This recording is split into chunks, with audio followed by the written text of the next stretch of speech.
Hello， 各位好，我係 Lemmy。未睇影片之前，希望大家可以支持下我嘅 YouTube 頻道，訂閱、按讚同埋分享。嚟緊一有筍盤，即刻送上，多謝晒大家。Hello， 我哋而家嚟咗個長龍灣550尺3房套。喺海邊有3房套咧係比較少有啲嘅，因為而家沿海邊咧其實面積都可能會大啲。咁我哋睇翻個海景咧，呢度咧就望到日出嘅，成個體育園。日日咧嚟緊放煙花咧，其實都會望到嘅。而家部分嘅尾段工程咧做緊，所以咧有少少聲嘅啫。但係嚟緊咧，其實工程已經完結㗎啦。呢個就係中九龍幹線嘅工程。咁其實前邊嚟講咧，個景觀嚟講咧都算係永久嘅。因為隔離嗰度咧，就算如果將來有重建嘅話，咁其實都係褪後咗20米，同埋咧其實都係喺我哋隔離嘅啫。咁從呢一個22尺嘅露台咧，對流嘅效果，行翻入去咧呢個客飯廳四四方方，單位亦都真係好企理。如果以長龍灣一啲單位使用過嘅痕跡嚟講咧，呢個單位咧絕對係即係新嘅一樣啊嚇！咁嚟講咧，大家見到光光猛猛。咁首先咧門口咧入到嚟就會見到一個洗手間，洗手間咧其實都係重新去裝修過㗎牆身或者改咗浴缸、企缸啦咁呢都係重新去整過晒嘅。咁嚟講咧就可以唔需要再裝修。廚房嘅設施就同發展商收樓差唔多，咁有部分嘅設施嚟講咧換咗，例如洗衣機咁樣。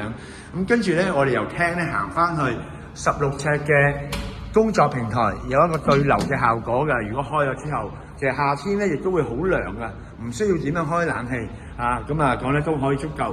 550尺做到3間房嘅效果，咁我哋睇下房間啦。咁第一間客房咧，其實廳房同向，咁大家見到啦，下邊咧就有個中九龍幹線嗰個而家起完㗎啦，會拆咗去㗎啦。望翻前邊咧就係正東差唔多咧就係郵輪碼頭嗰邊嘅海景。咁另外嚟講咧，其實嗰邊咧就有23公頃嘅都會公園。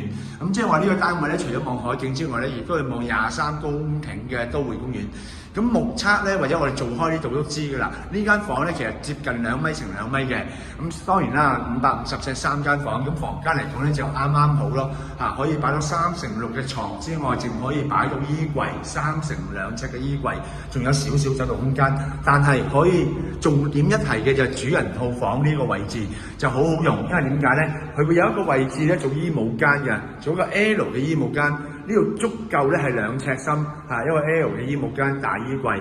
咁嚟講咧就套廁啦，套廁業主都係改過嘅。咁嚟講咧有名廁嘅設計，同翻原裝收樓標準就唔同嘅，因為咧牆身地下全部都係換過晒啲磚嘅。